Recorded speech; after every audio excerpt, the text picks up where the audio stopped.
The road is dry and dusty. A lone man rides into a town, his face covered, his hat down. His horse, trudging for days, slowly he brings it to a lone building, a large white church. Stepping down, he ties his horse to the post. He looks up at the large three-story building, the bell barely moving. His eyes squinted as the dust still moving in, the sounds and hymns of music inside. He approaches, a slight limp with his left leg. He stops at the door, takes a step back, and unhinges his gun belt and lays it on the ground outside. He opens the double doors. The wind pours in. The choir on stage singing, the pastor clapping. Seldom of the rows are almost empty. Only a couple of people in their upper class extravagant clothes look back at him, sneer slightly, and face back forward. He stumbles in, removes his hat. A clump of shoulder-length brown hair falls down. He pulls off a bandana off his face, revealing his youthful expression. 2 scars coming down from his eye down to his cheek. He hobbles forward. He approaches the altar at the front and kneels down. He feels a slight sting in his stomach.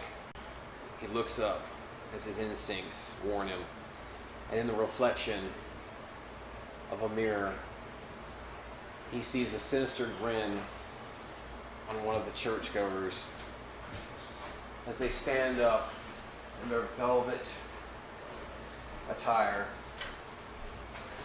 big extravagant hat, hands clutched together, and begin slowly approaching another of the churchgoers, a big robust elderly man with gold rings on all fingers, a large silver chain.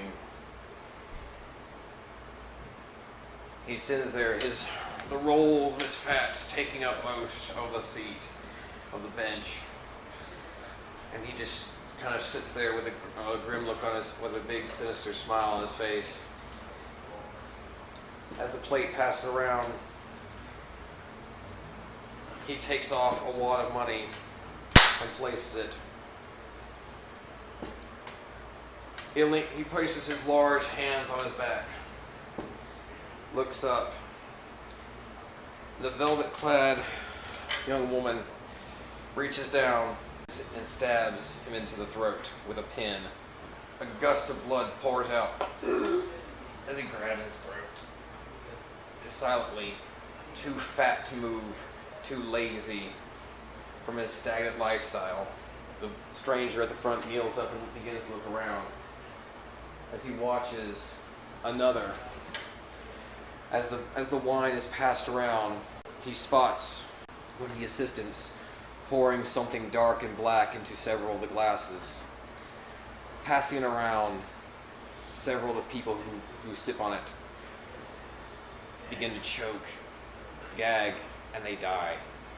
The stranger stares, his eyes glaring, unable to comprehend what he's watching. As he turns around, those who were actually there, only 3 now remain, as the rest were murdered. He turns to look back The pastor still clapping, the choir still singing, oblivious to the carnage that has appeared all around them. And in the corner of his eye, he spots something. The dark-haired, raven young female.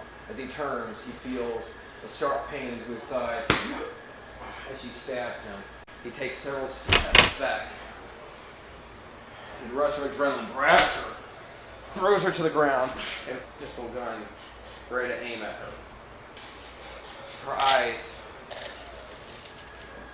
open wide in fear as he pulls back the hammer, breathing hard, and looks up. One of the choir boys has left his post, still singing, as the pastor, his eyes closed in prayer, clapping and applauding. The choir boy picks up a candle and begins to approach the pastor. Malice in his eyes. He raises it back. The stranger changes aim and shoots the boy. The boy falls. The pastor looks down at the boy, turns and sees the stranger with his gun aimed out. The young woman in velvet, her eyes filled with fear. Several others dead. Points a long, crooked finger at the stranger and looks away. The choir join the pastor, and as if a hive mind has connected to them, point all their fingers and look away. The stranger hides his gun again into his belt, takes several steps, and he begins to leave. He stops and takes one last look as he is being shunned by the man he just saved. He slams the doors behind him. He takes his gun, his mask and his hat, and he rides off into the dark, dusting sun. Thank you. All right.